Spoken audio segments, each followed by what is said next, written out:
Okay, welcome to the third edition of the Delta Tre Startup Competition at SPORTEL.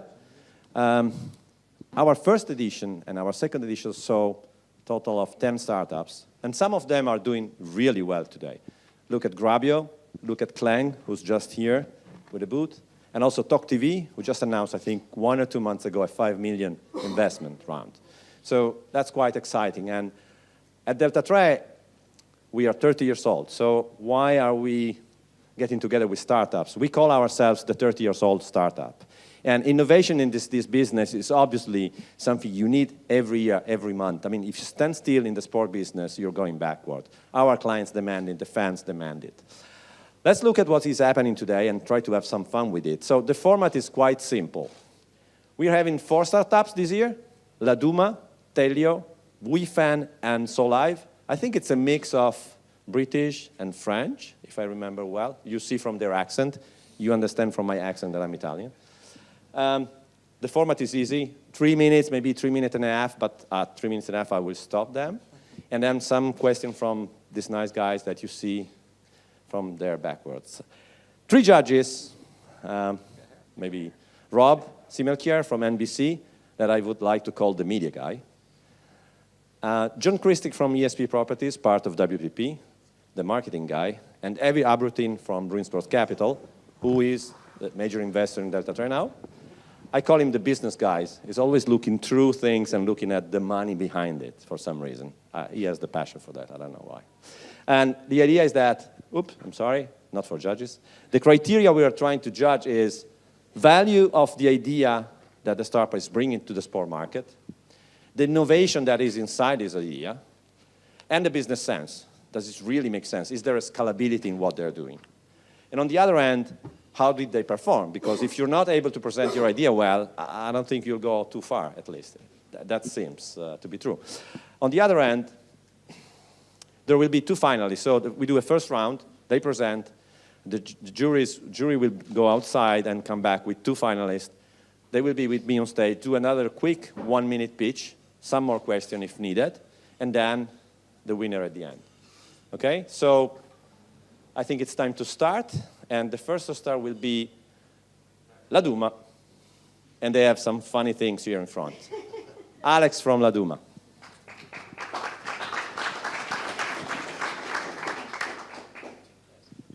Hi, so I'm Alex Kunavich from La Duma. We're a virtual reality company based in Liverpool, in the north of England, and Salt Lake City. We're going to show the judges a 1-minute VR video. David saw this a couple of weeks, so please pretend it's the first time you've seen it.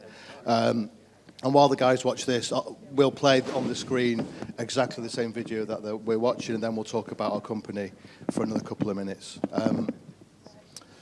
We're currently working with, we worked with people recently, we've been going about a year, working in a lot of sports space, Wimbledon, LA Galaxy, and some NFL stuff as well. So this should hopefully give you a flavour, I guess, of the stuff we've been doing.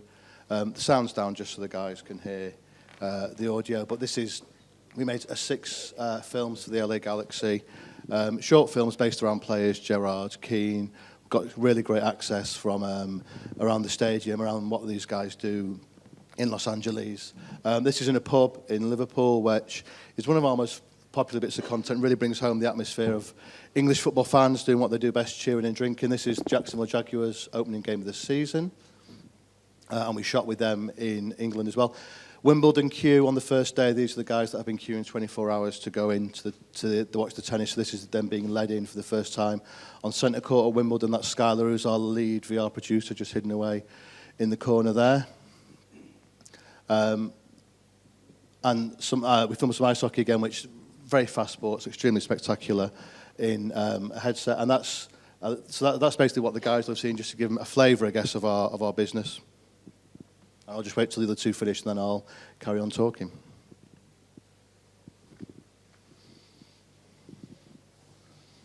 Get them out of the matrix, please.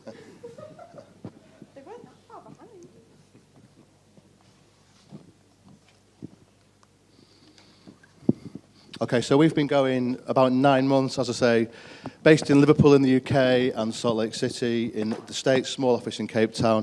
We are working primarily in the sports and entertainment industry. Our team is really based on storytelling as well as technology.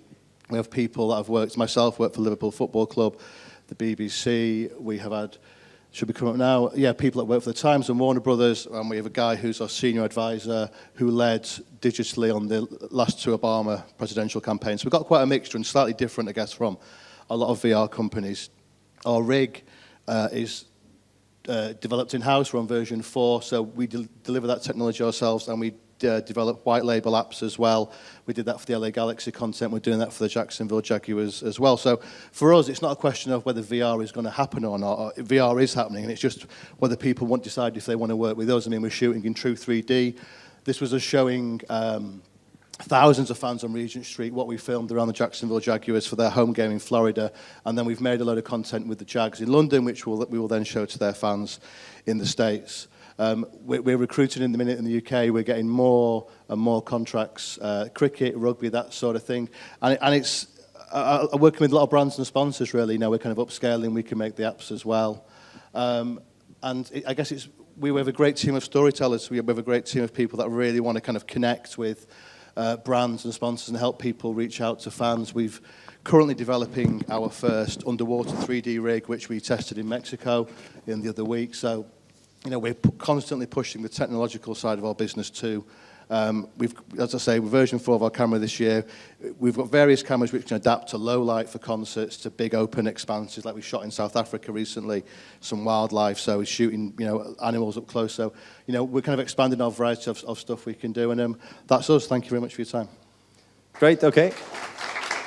So, Rob, John, and David. What's your business model? Are you a production house? Are you being paid to produce? How are you generating revenue?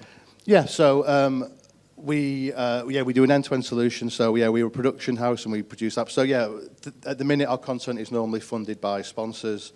Some clubs, mainly a sponsor or brand, will come in. We were at MIPCOM last week in Cannes, and we had lots of people coming up to us saying, "What's your VR library? What content can you license us?" And that really opened our eyes, I guess, to the next stage of our business in terms of creating a catalogue of content that we can then sell to people like Sony, people like that. But at the minute, primarily, working with brands and sponsors through sports clubs. And we've had most of our success in the States recently. I think American companies and universities and clubs are a little bit more ahead of the curve when it comes to embracing this kind of technology and fan engagement. Do you have a specifically unique IP or something that is we're getting yours? our rig is 3D printed. The way it's cooled, the way it's all put together is being patented as we speak.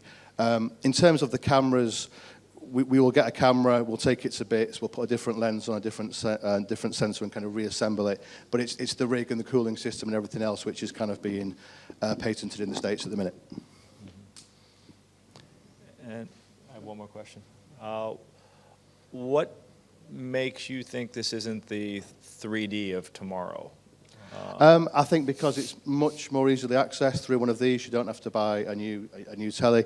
I think it's the experience you can offer people. I think when people sat and watched films in 3D, or even you go to the movies in 3D, the experience isn't that different. Whereas here, we're creating 3D VR, totally immersive experience. We must have shown 3,500 NFL fans VR content on Regent Street in London, and had probably 99.5% approval rating. You know, I think I'm very confident that our work speaks for itself.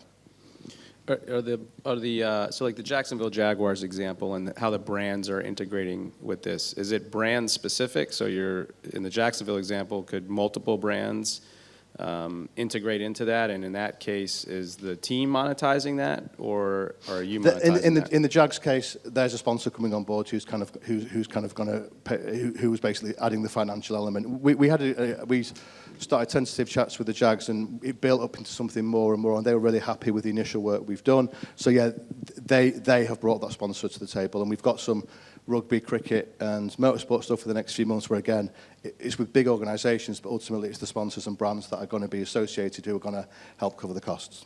And are you just in the VR space, or are you looking at AR as well? John. Oh, sorry. Anything in the AR space, or are you at the moment, in the VR that's the next stage of our business. I think at the minute we're very happy doing what we're doing and building on it. We don't want to be too many things to too many people. We're not trying to be someone like Next. We're basically focused on telling these great short stories and helping brands and clubs tell their stories. Just in summary, like how long have you been around? What's the growth? Is it, how many people are you now as opposed to when you started? So Sure. just a little bit of visibility I on used to it. be head of content at Liverpool Football Club, and I left there last summer. Liduma has been going probably 9 months. We're up to about 30 people. We're hiring more in the UK to kind of match the size of our team in the States. Last 3 months, we get a lot of people calling us as opposed to having chasing people, which is a big change in our dynamic as a business and a startup. So yeah, and the monetized deals have started to come more regularly. So yeah, we're kind of, I think we're growing organically. We haven't got any VC money. We haven't been out to look for any VC money. I'm sure there'll be a time when we want to do that. We have one primary investor who's our executive chairman. But at the moment, we're kind of just happy building it and slowly, organically growing the business. Sorry, guys, I know it's interesting. I need to give space to the other three. So thank you, Alex. Thanks, guys. And next on stage is Richard from Telio. We just need to get your presentation up. Okay. Do I need this one? Which one? Yeah. Yeah. And this is just hold on a second. Yes. You there. Okay. Good morning. Thanks for inviting us to speak. The idea behind Telio is rather straightforward. We speed up the clipping and sharing of broadcast and live TV to social media. We first launched in 2014, developing an application which was aimed at enabling audiences to grab their first moments and share that to their social channels. The professional solution was designed in 2015. We put it out to closed beta in early 2016, and we launched at IBC this year. Since when, we've had some incredibly good feedback. The question I guess often comes is, why do you need specific social media tools? Well, many owners at the moment in time, rights owners, content owners, broadcasters, have imperfect solutions. They don't fully meet the challenges of social media, nor do they present the opportunities or fulfill the opportunities that social media can. We often see solutions which are aimed with multiple people in different locations across an organisation, often requiring seats in OB trucks, just to get the clips from live TV and share them to the social media operation, who then further processes them before sharing them to who further shares them to social media. This often takes a lot of time. What we wanted to do is respect the immediacy and the authenticity of social media. So it's all about executing social video, so it captures the moment, engages the fan, captures the passion. When the social team shares it directly, they are aware of your broadcast rules, your broadcast standards, your content, your sponsorships. This adds value to the opportunity. When we designed Telio Pro, we did it with two specific use cases in mind. We wanted to create a really easy-to-use editor that was extremely fast, efficient, and toolset rich.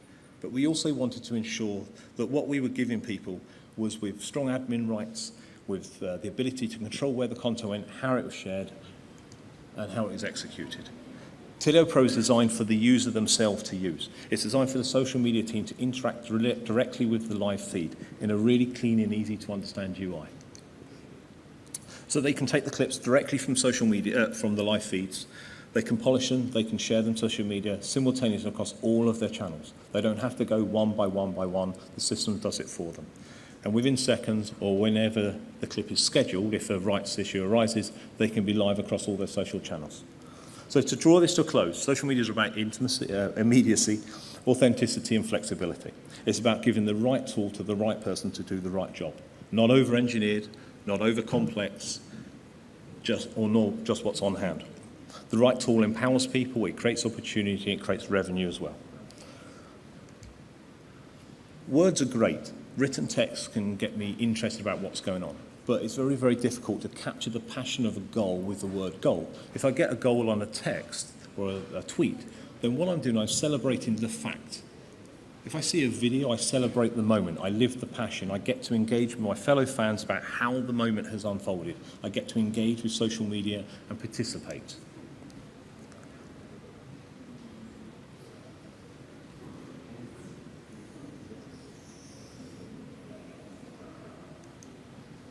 Thank you very much. I'll take questions. Thank you, Richard. So to the judges. So is this this a tool for the fans to use primarily? Is it for the rights owners to use? Who is the customer here? Okay, so we have tools for the fans, although in sports that's a complicated situation. Right. So personally, I would say that's not. That's the audience-facing tool. The primary tool that I'm talking about today is Telio Pro. That's a B2B tool, so that's used by the social media teams in the rights owners, the broadcasters, the clubs, the leagues. Where is it rolled out now? Sorry? Where is it being utilized now? Okay, so we're deployed with MTV in Finland, which is a national broadcaster. We're deployed through Fancy, which is run by Alyssa. We're running the French Ice Hockey League to all of their teams, to mention a few since our launch in IBC in September.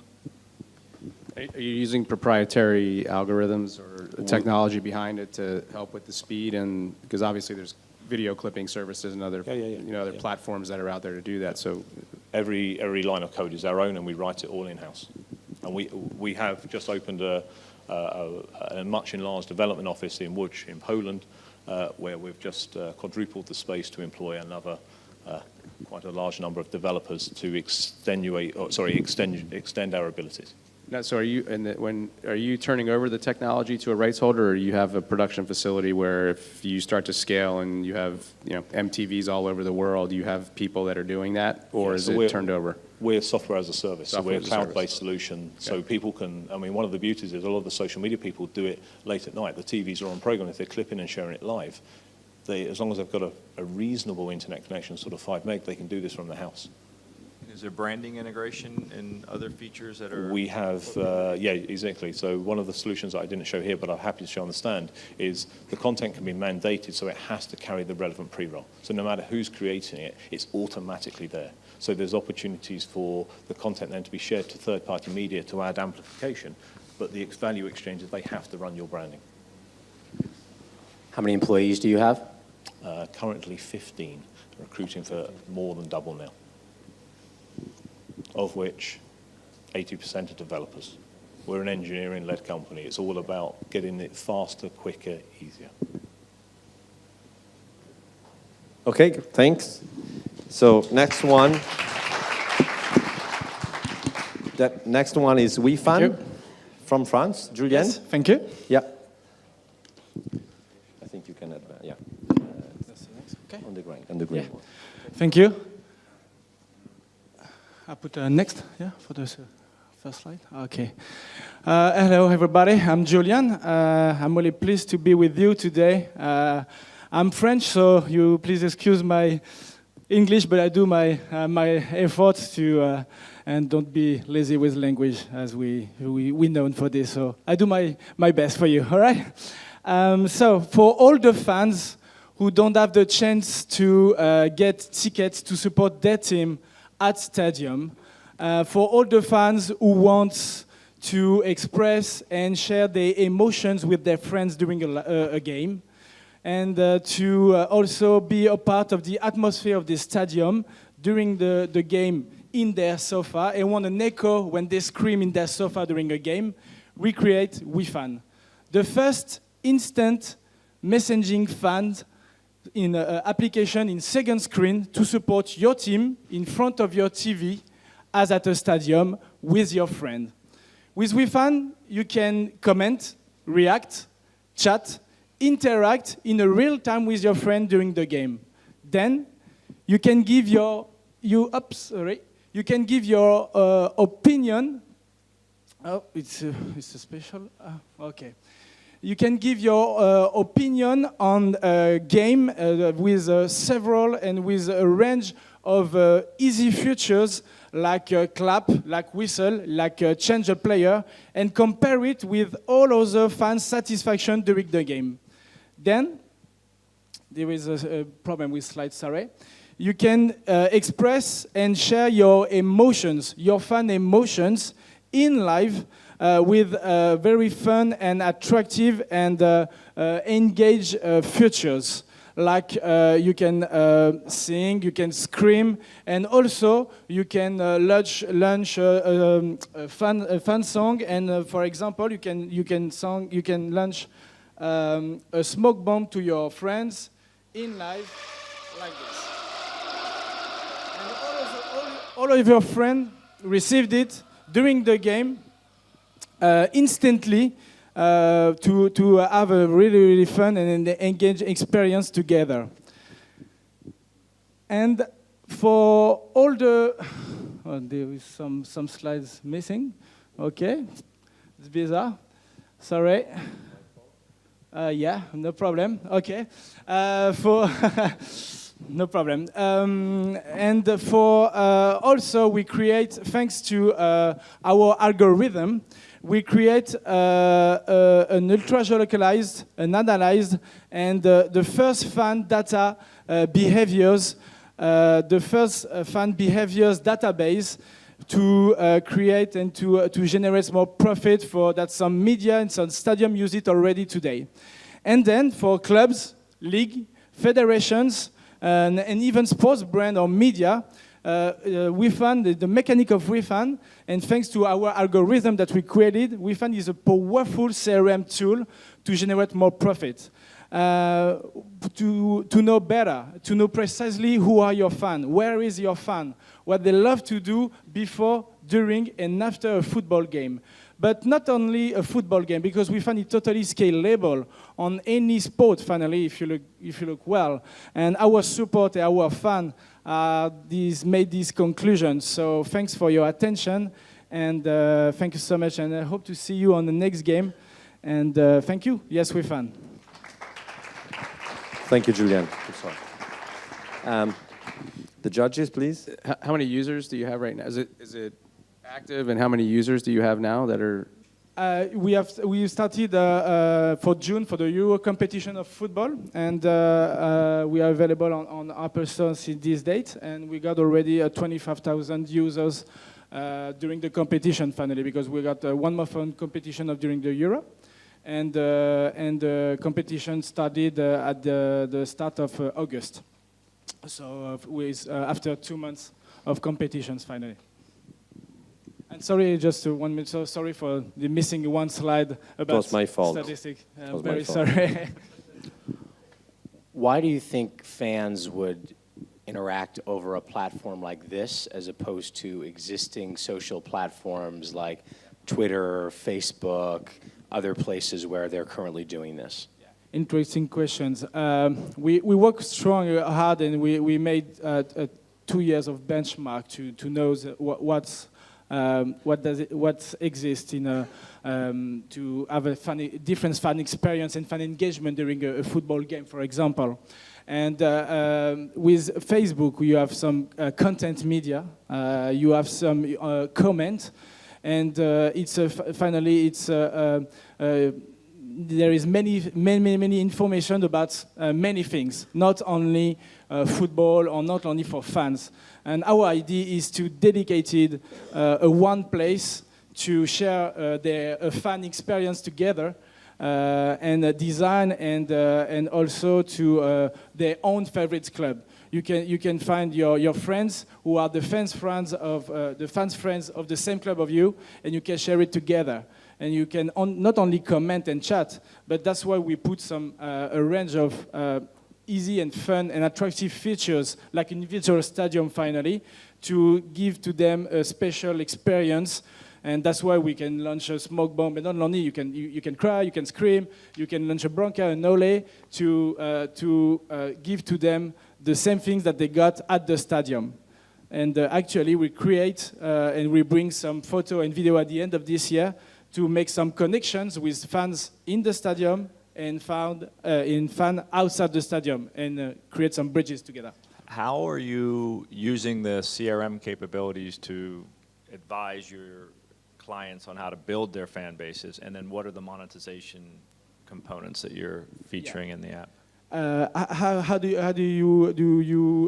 we use it for as a CRM tool? Yes. Yeah, sorry. For our clients finally, because we've got some leagues and some industrial company and media company wants to work with us in a white label, and because thanks to our algorithm, we are able to generate, because thanks to our user, we are able to create some the first fan behaviors data. That's really important because we are able to tell you how a fan behaves before, during, and after the game. And that's really important because today, for Facebook, for example, Facebook have many fans, but it's impossible for them without comment to say that, okay, you guys, you love this player. You give your opinion with up or down a bit in front of these performances. So many data that we create and generate thanks our users. And to generate, to bring you some fan database, really qualified and geolocalized too. Okay, thank you, Julien. Thank you so much. So now, up to the last one, Solive, also from France.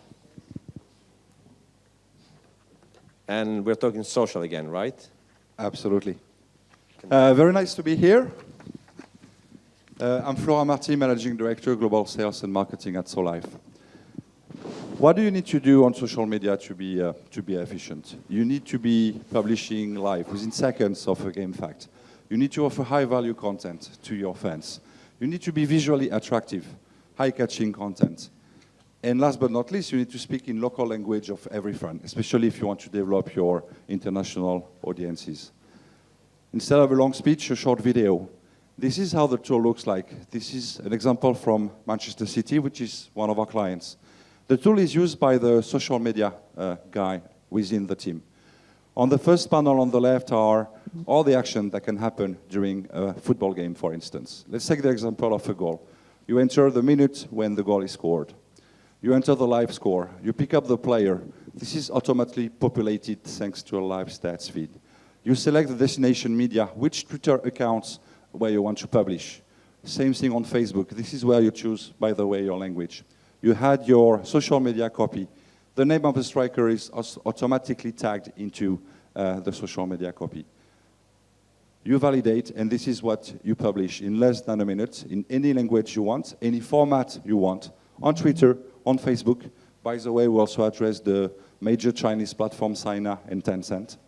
And it only take a few seconds to publish. We currently covers 9 sports: baseball, basketball, football, golf, ice hockey, motorsports, rugby, tennis, and US football. We're adding new sports every month. And this is some examples of the publication done by some of our clients. Manchester City, you can notice that it creates a very sizable digital inventory that the right owners can sell to their corporate sponsors. Same thing for actually the broadcasters. You have examples from the New York Red Bulls, from the French Football League, from Paris Saint-Germain. We also integrate live photo if our client has access to a live photo feed. Examples from the French Rugby League, examples with Audi in motorsports, with SFS Sports in basketball, with BNP Paribas in tennis world. We also do animated content. At the top, you have 2 examples from the French Football Federation. This is what they've done during the last Euro. Those 2 posts have broken all-time high engagement records for the French Football Federation. An example from the golf world coming from the Evian Championship back in September, and an example with Adidas, where you can actually see a product push. This is what they were doing during the Euro with Pogba and his shoes. We target 4 segments of the industry: right owners, clubs, leagues, teams, federation, and so on. Brands, and I mean sponsors. Broadcasters as part of second screen animation, and even players and athletes themselves. And we actually signed our first player ever, which is Anthony Martial, the striker from Man United. That was just before the Euro. What are the main Solive benefits? Obviously, develop fan engagement, boost social identities. That's the primary functionality of the tool. You save a lot of time and resources for your social media guys. You increase your revenues, either by selling the inventory created thanks to Solive, or by pushing marketing offers, merchandising offers, ticketing offers, if you are a rights owner. And last but not least, obviously, you develop your international social communities in any language you want. What's next? We do the development in-house. We're going to launch a new version before the end of the year. What you can notice is that you will be able to pilot the tool thanks to a mobile app directly from your smartphone. And this is one of the many new functionalities that will be launched before the end of the year. That's it. Thank you. Thank you. Judges? Just quick, the business model. License fees to our clients, to our users.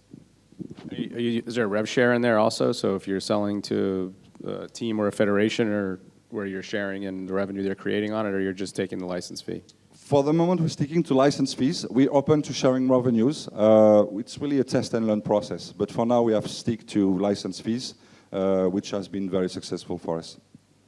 So what differentiates you from others in this space? When you're pitching a customer, is it the ease of the user interface? What do you say makes you different and better? It's a couple of things. First, it's extremely simple to use.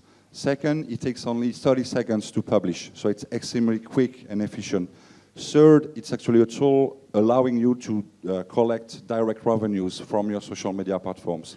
And three, so far, we haven't met a lot of other companies doing exactly what we do. So How many staff? Size of the group right now?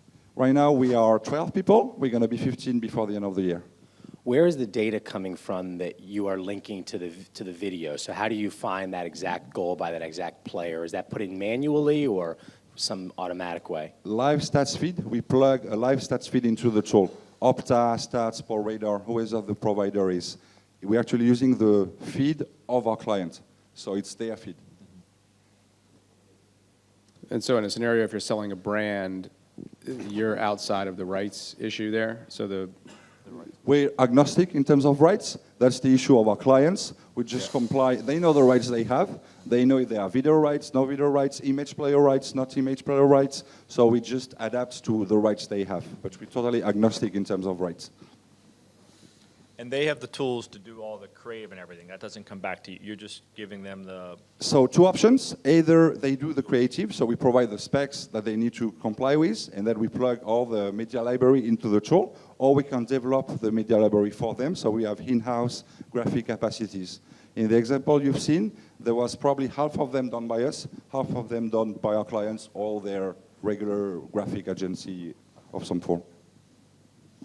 Okay, thank you. So, thank you, So Live. Thank you. So now, move on quickly, and the jury decides. So, can I get all the people that presented on stage, please? So we stay, we do some question. Laduma, please. They're coming in VR. He's here, he's here. You don't see him, but he's here. Now you see him. We start this order. So basically, you're kind of evaluating the business model per se, because you started doing production, and then you saw, maybe we need to produce original content. That's the last thing you said you learned at MIPCOM. Yeah, that was totally new for us. I mean, we've got a lot of projects on the go at the minute which involve sponsors and brands, but that, to me, the amount of interest there was and the amount of different places in the world made us think, actually, you know, and there are a couple of people we're looking to partner with that on, that there seems to be a real thirst for virtual reality content, which is being pushed out by major broadcasters into the homes of people all around the world. So yeah, it was MIPCOM, that was the first year I think MIPCOM properly got virtual reality and potentially what it can do and how people can use it to promote their programs and stuff like that, yeah. Okay, then a question for Julian. So basically, if I understood your idea, you're creating a space where fans can interact on the thing that they select. So I'm a Torino fan, and so now it's not too bad, but I mean, Torino means Torino, not Juventus. They do their best. Yeah, so I want to follow the match with my friends and seeing what's happening. That gives me a way, even if maybe I need to install another app, so that's always the big question. That's where I can really live the match without being confused by whatever happens, I mean, politics or... Yeah, absolutely. That's the real opportunity finally to have your friends in your sofa and just close to you and to share all the things that you share alone sometimes on the sofa because you don't have the chance to have all your friends who are through the world, for example. And the idea was just to be more close of your friends to share your emotions in front of the game. And at start, it was a frustration of just fans because we don't have the chance to have tickets anytime, and we don't have the chance to have our friends. So, and on the other angle, I'm interested in the value for, I say, the clubs, or say the clubs, which is I think the easier to understand. I'm curious about the algorithm that you mentioned. So because I think it's clear that the clubs very often are the one that can have a stronger fan engagement. Yeah. What are you giving back to the club in this case with the algorithm? The clubs, the real challenge of the club is to fill their stadiums, to sell more jerseys, to sell more tickets, to sell more subscriptions, to be at the stadiums. So if the challenge is to bring a new fan experience, in the same time you have to generate more profit with this fan experience. So that's why we create WeFan. Okay, thank you. And tell you, what is the next steps? So what is the thing that you want to do next, apart from what we see? So I understood. Clip, very quick, easy, I can publish. Where are you going next? So by the end of the year, we'll have live streaming fully delivered. We will have quite a few technical challenges in the background. And then it's a question of just building the user base through education and opportunities to test. Yeah, okay, thank you. So live, I have a question on the last slide. Analytics, you're providing content at the end. How can you measure analytics? So this will be part of the V2 launched before the end of the year. So we will have a full set of analytics where you can measure your engagement rates, how they improve thanks to SoLive. A lot of metrics will be integrated. For now, we do this manually for our clients. So we spend a lot of time looking at the data. This will be automated into the version launched before the end of the year. Okay, thank you. So I see the jury is here. Sorry, I was talking too much. So, David, you want to tell us something? No, sorry, Rob. Come on stage, Rob. Rob was a presenter for NBC, so I'm sure he can do a better job than I do. Please. So we've picked 2 finalists, right? And then we're going to have some additional questions for the 2 finalists before we pick a final one. So the 2 finalists we chose are SoLive, and also, I want to make sure I get the name right, Telio. Okay. Congratulations. Thank you. So I will invite SoLive and Telio to stay with me. Good job by everybody, though. Thank you. Thank you. Rob. So maybe we start in the same order. So Telio, if you want a quick elevator pitch. Okay, quick elevator pitch. So with the mic, I'll try that. That always helps. Okay, so with us, it's all about simplicity. It's about giving the right tools to the right people, enabling and empowering. We've got a lot of technology in the back end, which social media users don't need to know. All they need to know is I need this clip because my audience dictates it. I want to put this montage together and I want it live now. And I want to represent my brand values, my sponsors, and the broadcast standards that we've all come to expect. SoLive? Our tool is pretty simple. The digital guys, they love it because it's a fan engagement tool, so they love it. Even if the cost attached to that, they love it. But the beauty of our tool is that the business guys, they also love it because the ratio between the cost of the tool and the digital inventory created is 1 to 10. So if they sell all the inventory developed by SoLive, they're making a lot of money, new revenue stream for the users. So that's why the tool is pretty cool for our users. And the second thing is we think we have a tool that is actually pertaining to anything producing live content. For now we are in the sports industry, but we think we can go outside of the sports industry. Just thinking about the TV industry, all the American Idol, Voices on the Earth that create a lot of conversation on social media based on graphics, on juries deciding of something. We could have a tool also pertaining for that industry. So we want to go there. Not yet because we're not ready and we're very small, but that's also where we want to go. But for now we're in sports. So I start with a question. Are you sure you don't want to merge? Because I see a common Very similar, yeah. value proposition. Some more question before you decide? Yeah, I guess, I mean, for Telio, so your audience of your end user is the social media managers, right? But is it just on the broadcast side and the rights holders? Talk about the size that you think of the size of your audience as a company is. Okay, so we certainly don't just have to talk to the social media manager. If we're talking a broadcaster, we have to have a full conversation because it's taking load off the VT team and it's putting ability into the social team.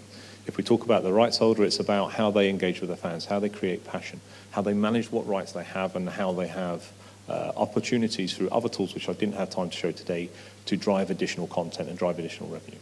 We've also worked with the MTV situation, we're working reality TV. So it's live TV programs, it goes beyond sport. We've also got applications for news gathering and for news distribution as well.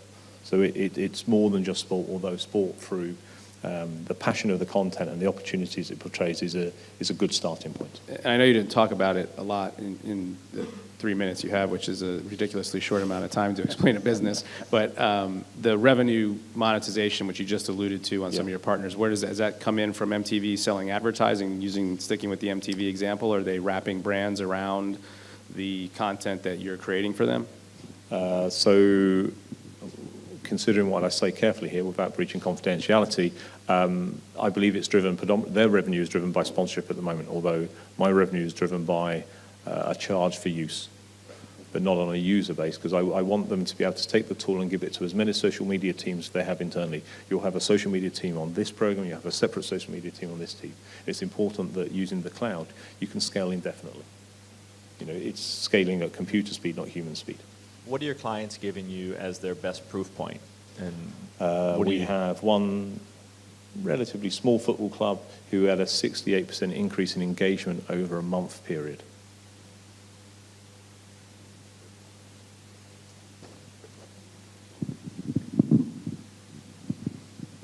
Same question for you regarding revenue for your customers.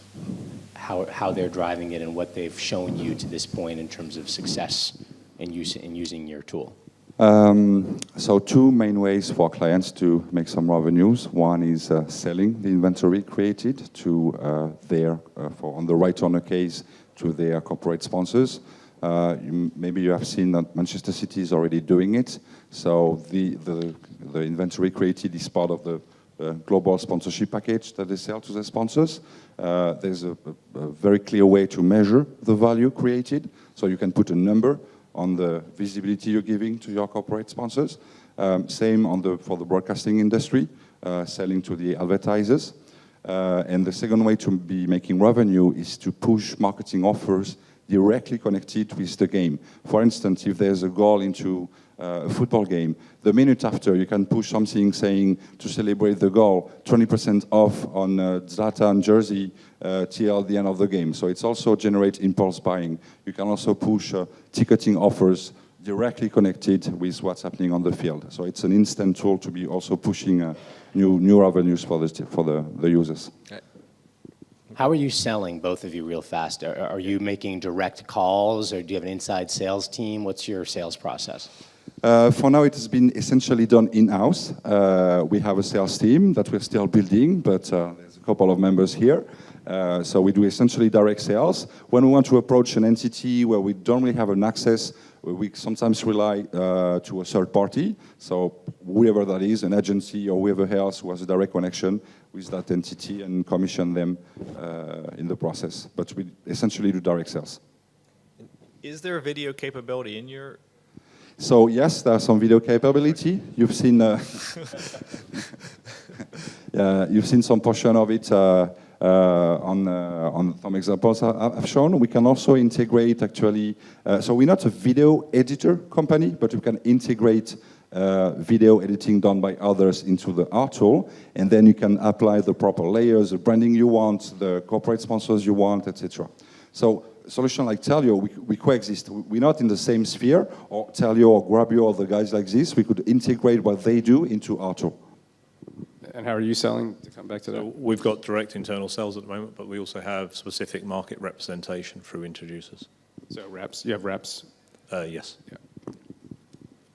It gives me scale, it gives me local language ability and their connections. How do you distinguish from Grabio? Because I saw Grabio here actually a couple of years ago, I think, with your first one. I think it's a big enough space for more than one person to operate in, and we all have our own specific way we're approaching the market, and I don't think there is as much direct comparison. I couldn't show half of the tool here, but we've got quite a bit of depth inside us. And I think I think also a company like Wild Mocha that are here and Foreseen that are here. But maybe every company has a bit of different angle on that. So fair to say, I would say. agree. You ready to decide? Like now, you want to go out after you? You go out for a second. It seems. We'll go out for a second. It seems more It'll be authentic quick. if you go out. So while we're waiting, I just leave you maybe in religious silence reading this little sentence from Cecile Beaton, photographer and interior designer and decorator and whatsoever. Which was better than me dancing.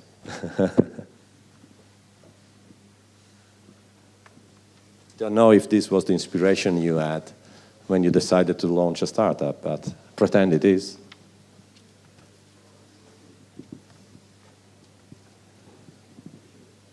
So you nervous? No, it's fun.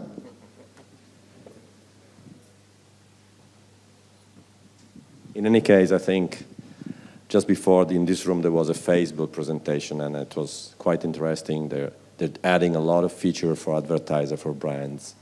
And most of what we were discussing in any case, and in these two cases, and we found directly involving social. Laduma, I think, it's creating content that I'm sure will have a lot of space in social. And also the fact that, yes, it's much better if you use those devices, but I mean, you go on Facebook with an Android device, you can get view on gear, and that's at least a start to see 360 content. I think they're ready. Rob, please, professional presenter, come on stage. Well, first of all, I want to say again, everybody did a great job, so thank you, and thank you, Delta Tray, for putting this together. We spoke. First of all three of us think that a combined company Are you investing? I had the idea, that handles guys. the different parts of the marketplace that both of you address would be interesting and differentiated. But if that's not going to happen today and we have to pick one of you, we all voted to pick So Live, so congratulations. Okay, thank you.